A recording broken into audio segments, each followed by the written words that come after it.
As you said, UN does not have the power to dispute national laws.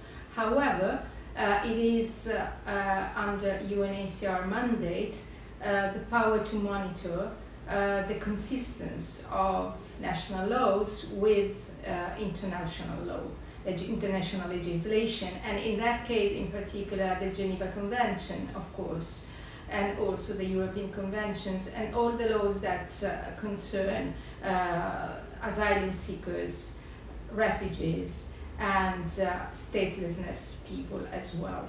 So in that regard, our remark in relation to the first so-called security decree and the proposed security decree 2 were highlighting the possibility of some of its provisions to be in contrast with the Geneva Convention. In particular, our concern are related to the real possibility of asylum seekers to exit the system, and more in general to the fact that the system has been changed and restructured in a way that refugees or people that are holding a protection status and that are at the same time vulnerable may not accede fundamental rights. With the security decree bis that has still to be discussed at parliamentarian level, our concern is in a way broader in the sense that that legislation that should maintain a character of urgency and that has the aim to tackle human trafficking, that is absolutely, something that we think should be done in a stronger way. However, seems to be in contrast with other international provisions that concerns the right of people to be rescued when in distress at sea.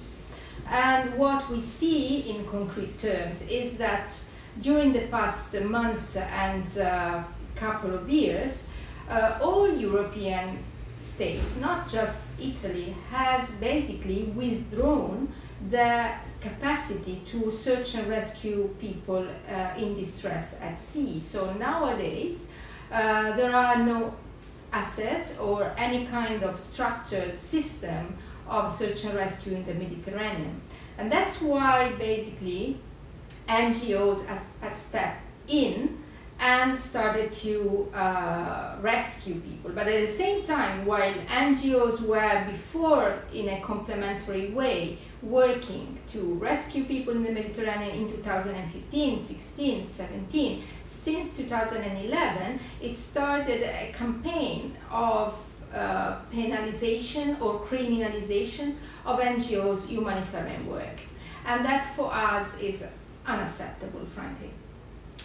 And the UNHCR laws you were referring to impose the repatriations that are actually impossible to deliver if Italy is not actually doing the proper agreements with the countries of origin. Thousands of migrants and their families have been evicted from migrant centers such as the Mineo, and with no perspective. So with no alternatives, how can UNHCR cope with that? What you are describing is a quite complex set of situations.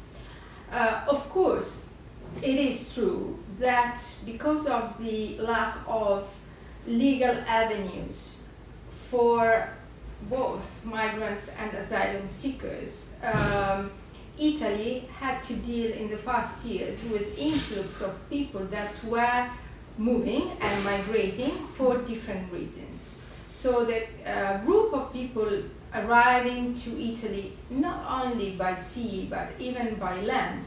We always speak about people arriving by sea, but there are flows of individuals that at the same time are arriving, for example, by air, and that arrive with a touristic visa and then stay irregularly in the country. And then there are people arriving also by land through the so-called Balkan route. Well, this group of people are going through the very same predicaments, but the reasons why they start moving are different.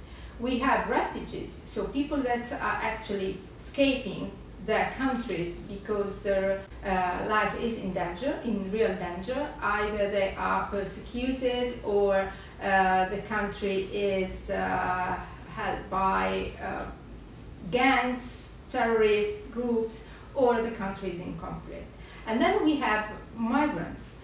Many times people that leave their countries because they of course look for a better life, they look for a job, or they are also pushed by, as we all know very well, climate reasons, because the climate change in many countries, especially in Africa, in the African continent, in Asia, is pushing people to move forward.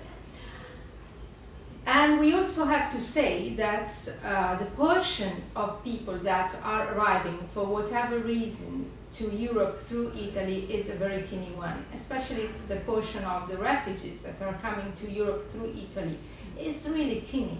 As of today, in 2019, just as few as 3,000 people arrived by sea to Italy, mainly from Libya, through Libya. This is last year. This is this year. This year, This year. 2019. Yeah, just as few as 3,000 individuals arrived by sea to Italy. Many more people arrived to Spain, over 15,000, and on the same level of numbers to Greece. Now, Italy faced a much bigger influx in the past. And its system was structured on 3 levels: first line centers, second line centers, and integration projects. Okay. The security decree launched and implemented by the current government changed the system and basically set the rule that just those that are recognized with an international protection status, so either a refugee status or a subsidiary protection status, may exceed the integration project and centers. Many times these are very small centers that are spread across the country. While all those that are waiting for their refugee claim to be examined have to stay in these big centers. And then the law also abrogated the so-called humanitarian protection. Now the problem is that the humanitarian protection was a way, of course, also for migrants to access the asylum system. That is something that is not correct, of course, because they were not holding the right to get asylum. However, these are people that sometimes are very vulnerable because, as I was saying, they went through the very same terrible journeys. Most of them, they went through Libya, suffered abuses, tortures. 90% of women suffered sexual abuse. Men, many times, they suffer forced labor up to 2-3 years. So you see, you have very vulnerable people. Some of those people, they got humanitarian protection in the past. Now they cannot get this protection anymore, and basically they are put out of the reception system. Now what is happening? It is very difficult. First of all, it is very difficult to know how many are those individuals that now find themselves without any kind of assistance. According to some estimates, in the coming 2 years, we may find in Italy up to 150,000 people without any kind of support.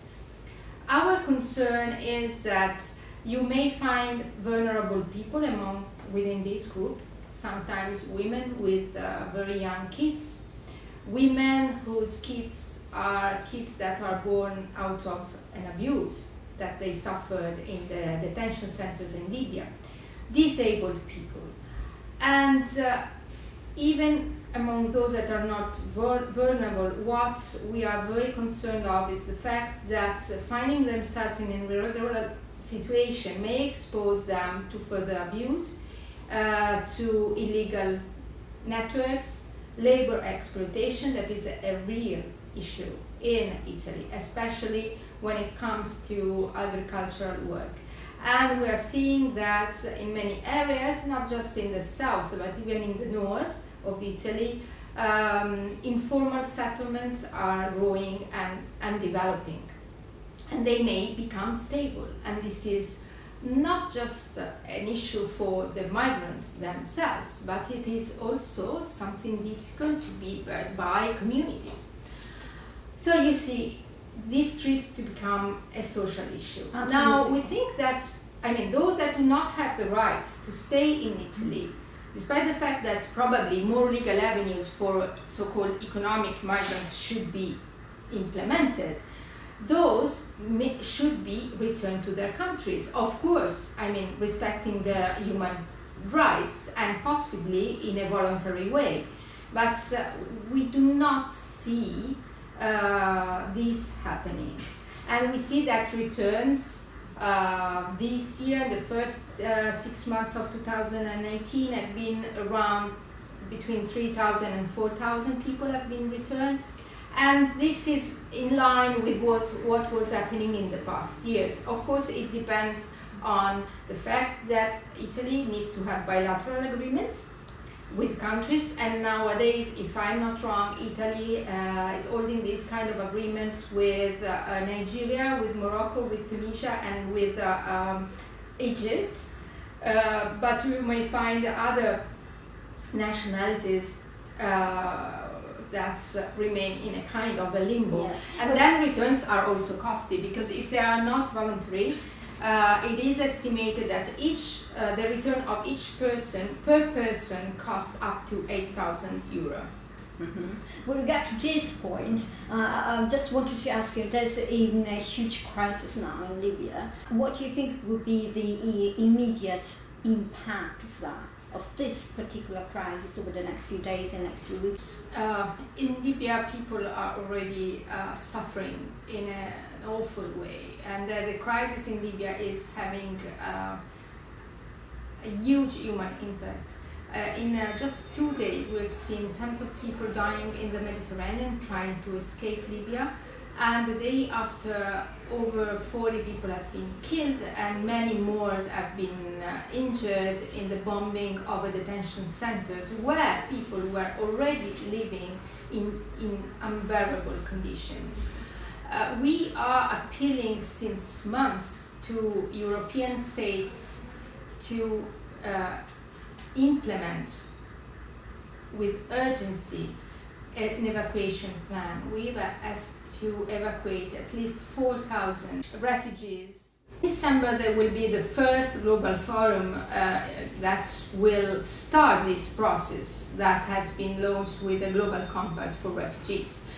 We think this is a great opportunity. It is the first time that globally nations gather together and to create a strategy that is grounding on multilateral view of the problem. And this is absolutely essential and crucial. This is a global issue.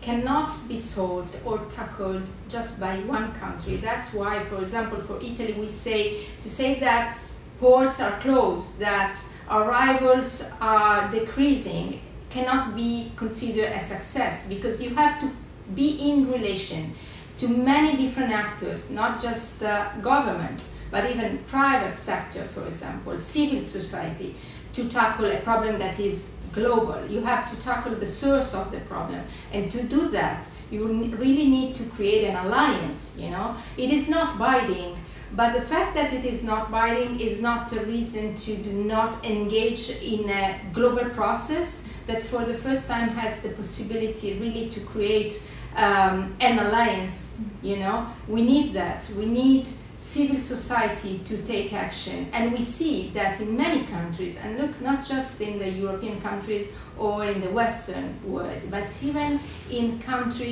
very poor countries of Asia or Africa, civil society are taking action. We see the private sector, we see entrepreneurs that look at the refugee issue as not just a problem, but as an opportunity, and are willing to be part of the solution.